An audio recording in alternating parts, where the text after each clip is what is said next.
Hello everyone, welcome or welcome back to my YouTube channel CA Tip. In this video, I am going to explain about SA 580 that is written representation. ये हमारा बहुत ही cute सा छोटा सा ऐसे है जिससे एग्जाम में क्वेश्चन आने के चांसेस होते हैं और इसको हम बहुत जल्दी से कवर अप करेंगे, बहुत फटाक से कवर अप करेंगे. लेकिन उसके पहले अगर आपने मेरा यूट्यूब चैनल अभी तक सब्सक्राइब नहीं किया है, please subscribe to the YouTube channel and like the video if you like the content that I am providing in this video. So ya let's begin the video. So yes, हमेशा की तरह फिर से वही बात, मैंने इस तरीके की नोट बना रखी हुई है जिससे आप लोगों को बेनिफिट ये होगा कि एग्जाम टाइम में रिवीजन अच्छे से होगा. आप भी इसको पहले मैं सजेस्ट करूंगा, इसके नोट्स मैं नहीं प्रोवाइड कर रहा हूँ. ये आप क्या करो कि आप जब ये मेरे साथ वीडियो देख रहे हो, आप भी इस तरीके से डायग्राम अपने एक पेज लो, 1 पेजर ही है, ज़्यादा नहीं है, एक पेज में डायग्राम बना लो और सारी चीज़ें ऐसे नोट डाउन कर लो और उसको रिवाइज करो. वीडियो को 3 से 4 बार देखो और अच्छे से सारी चीज़ें क्लियर हो जाएंगी. मतलब किसी भी ऐसे में कोई प्रॉब्लम है ही नहीं. प्रॉब्लम ये है कि हम ग्रैस्प नहीं कर पाते कोई चीज़ें टाइम पे. ठीक है, हम लोग का दिमाग बहुत तेज होता है सीए स्टूडेंट्स का, लेकिन टाइम पे चीज़ें ग्रैस्प नहीं कर पाते हैं और ज़्यादा चीज़ें हो जाती हैं. तो इस तरीके से हम जो है चीज़ों को रैप अप कर पाएंगे सही टाइम पे. ठीक है, so without wasting any time let's get back to the video. So ya SA 580 written representation क्या होता है. जैसे कि मैंने SA 580 का SA 580 तो ये है. ऐसे इसके जस्ट बैक मैंने एक वीडियो अपलोड की थी अभी 560 सब्सिक्वेंट इवेंट, और बाकी मैंने बहुत सारे एसेज में ये देखा है कि मैनेजमेंट रिप्रेजेंटेशन लेटर मांगा जाता है. तो what is management representation letter? That is nothing but a written representation about the responsibility of the management और the information that is management is providing to us. मतलब मैनेजमेंट की क्या responsibility है, जो भी फाइनेंशियल स्टेटमेंट ड्राफ्ट हो रहे हैं बना रहे हैं उसमें, वो सारी चीज़ें रिटन रिप्रेजेंटेशन में, मतलब किसकी क्या accountability, that tells the written representation जो ऑडिटर को लेना पड़ता है. सो या अगेन हम स्टार्ट करेंगे मीनिंग से. हमेशा की तरह मीनिंग हमारा है रिटन रिप्रेजेंटेशन क्या होती है. रिटन स्टेटमेंट होती है बाय मैनेजमेंट से टू कंफर्म सर्टेन मैटर्स को कंफर्म करने के लिए जो किसको दी जाती है, प्रोवाइडेड टू ऑडिटर. क्या सपोर्ट करती है? Support to audit evidence. Auditor को प्रोवाइड करते हैं सपोर्ट टू ऑडिट एविडेंस. ठीक है, तो रिटन रिप्रेजेंटेशन कुछ नहीं. रिटन रिप्रेजेंटेशन क्या है? एक तरीके से रिटन स्टेटमेंट है मैनेजमेंट के द्वारा, किसको देता है? ऑडिटर को देता है. क्या कंफर्म करने के लिए? सर्टेन मैटर्स और to support other audit evidence. ठीक है, तो ये किसके रिक्वेस्ट किया जाता है? Management with appropriate responsibility for the financial statement and knowledge of the matter concern. ठीक है, ये हो गया हमारा मीनिंग खत्म. ओके, नेक्स्ट टॉपिक जो हमारा है वो है objective of the auditor. Her essay design करने के लिए डिजाइन पे एक बना हुआ है, एक पर्टिकुलर सेगमेंट बना हुआ है, किस पर्टिकुलर मैटर पे ऑडिटर का क्या ऑब्जेक्टिव होना चाहिए और क्या उसको ऑडिट प्रोसीजर लगाने उस ऑब्जेक्टिव को अचीव करने के लिए. सो इसमें इस तरीके से है, इसमें ऑब्जेक्टिव क्या रहेगा ऑडिटर का कि भाई वो रिटन रिप्रेजेंटेशन ऑब्टेन कर ले मैनेजमेंट से और TCWG से, ताकि उनकी जो फंडामेंटल रिस्पॉन्सिबिलिटीज़ है मैनेजमेंट और TCWG वो कंप्लीट कर चुके हैं कि नहीं.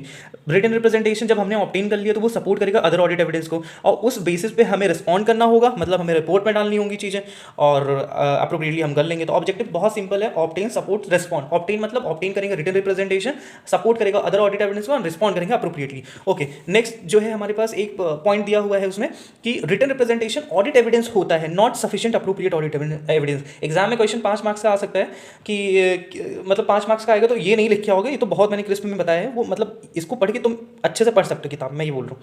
तो ऐसे ही मतलब सफिशिएंट अप्रोप्रिएट ऑडिट एविडेंस नहीं प्रोवाइड करता, rather it supports as a audit evidence to sufficient appropriate audit evidence. ठीक है, नेक्स्ट जो हमारा है वो written representation about management responsibility. अब रिटन रिप्रेजेंटेशन जो है मैनेजमेंट की रिस्पॉन्सिबिलिटीज बताता है about the preparation and presentation of the financial statement and the information provided to the auditor. भाई हम किसी के यहाँ ऑडिट करने गए, मैनेजमेंट जो इन्फॉर्मेशन हमें प्रोवाइड करेगा हम उसी डेटा को तो रिलाई करेंगे कि भाई ये बेस डेटा है. तो वो जो इन्फॉर्मेशन है, वो जो बेस डेटा अगर वो नहीं सही होगी तो बहुत गलत होगा. तो उसके लिए हमें मैनेजमेंट से रिप्रेजेंटेशन लेटर मांगनी होगी कि भाई ये जो आपने दिया है वो सफिशिएंट अप्रोप्रिएट है कि नहीं है. ठीक है, और प्रेजेंटेशन आप फाइनेंशियल स्टेटमेंट दे रहे हो, जो आपने ट्रायल बैलेंस जो टैली डेटा आपने दिया, जो भी आपकी ERP में डेटा फीड है अपडेटेड, वो जो है प्रिपरेशन और प्रेजेंटेशन मतलब इंफॉर्मेशन जो है वो प्रॉपर्ली डिस्क्लोज है. फिर ठीक है, उसके बाद बोलते हैं रिटन रिप्रेजेंटेशन का डेट क्या होना चाहिए. भाई किसी भी हालत में रिटन रिप्रेजेंटेशन का डेट ऑडिटर रिपोर्ट की बाद की नहीं होनी चाहिए. सीधी सी बात समझो ना, ऑडिट जब ऑडिट हो जाएगा मतलब ऑडिट रिपोर्ट मतलब ऑडिट फाइनल हो गया, उसके बाद का रिटन रिप्रेजेंटेशन कैसा आ सकता है. रिटन रिप्रेजेंटेशन तो तब तक लगता है ना जब ऑडिटर ऑडिट कर रहा होता है, ऑडिट रिपोर्ट के बाद नहीं आ सकता. ठीक है, मैंने बता दिया management representation letter is like a written representation letter. उस तरीके से होता है. अगर मान लो जो तुम्हें रिटन रिप्रेजेंटेशन लेटर मिला है वो रिलायबल नहीं है, अगर अब तुमको डाउट लग रहा है और रिटन रिप्रेजेंटेशन इनकंसिस्टेंट है तो परफॉर्म करो ऑडिट प्रोसीजर. अगर रिटन रिप्रेजेंटेशन जो मिला है वो रिलायबल नहीं है तो अप्रोप्रिएट एक्शन लो. भाई क्यों मैनेजमेंट क्यों नहीं दे रहे हो तुम रिटन रिप्रेजेंटेशन हमें. ठीक है, इस बेसिस पे हम जो है ये टॉपिक यहाँ तक कवर करते हैं. उसके बाद एक छोटा सा बचा हुआ है वो बात कर रहा है अगर requested written representation not provided, अगर मैनेजमेंट से हमने रिक्वेस्ट किया भैया ये चीज़ें चाहिए पर मैनेजमेंट ने नहीं प्रोवाइड किया, तो हम भाई मैनेजमेंट से सबसे पहले बात करेंगे क्या रीज़न है, डिस्कस करेंगे मैनेजमेंट से क्या रीज़न आप नहीं दे रहे हो, हम री इवेलुएट करेंगे reliability and integrity of management and don't start with governance. भाई अगर हम मैनेजमेंट हमको डेटा नहीं प्रोवाइड कर रहा है, रिटन रिप्रेजेंटेशन नहीं दे रहा है, अपनी रिस्पॉन्सिबिलिटी एक्नॉलेज नहीं कर रहा है, तो there may be chances of the risk of material misstatement, there may be chances of like some unusual circumstances may happen. तो ये चीज़ें हम देख सकते हैं जिससे उनको पता चलेगा उनकी इंटीग्रिटी और रिलायबिलिटी क्या है, फिर उसका इफेक्ट लेंगे ऑडिट रिपोर्ट पे। अब देखो भैया इफेक्ट तो ऑडिट रिपोर्ट पे कैसे लेंगे, हम ऑडिट रिपोर्ट को डिस्क्लेम कर देंगे, कैसे डिस्क्लेम कर देंगे, कब डिस्क्लेम कर देंगे, वो देखो यहाँ पे रिटन रिप्रेजेंटेशन अगर रिलायबल नहीं है, या तो मैनेजमेंट ने जो रिटन रिप्रेजेंटेशन प्रोवाइड किया है वो रिलायबल नहीं है, या तो मैनेजमेंट जो है रिटन रिप्रेजेंटेशन प्रोवाइड ही नहीं किया है, तो इन दोनों केसेस में हम जो है दोनों में से कोई एक केस होगा हम डिस्क्लेम कर देंगे ओपिनियन। तो इसी के लिए मैं इसी के साथ मैं एक छोटा सा टेस्ट ले रहा हूँ आप लोगों का, जरा सा मुझे कमेंट सेक्शन में बताओ what do you mean by disclaimer of opinion, जरा सा शॉर्टकट में लिख दो कि ये पॉइंट उसमें कवर होते हैं। डिस्क्लेमर ऑफ ओपिनियन फटाक से कमेंट में लिख के आओ, उसके बाद ये वीडियो देखो, पॉज करो जाके लिख के आओ, ठीक है, इससे आपका रिवीजन होगा। या होप आप लोगों ने लिख दिया होगा, तो मैं इसको रैप करता हूँ अब ऐसे 580 को।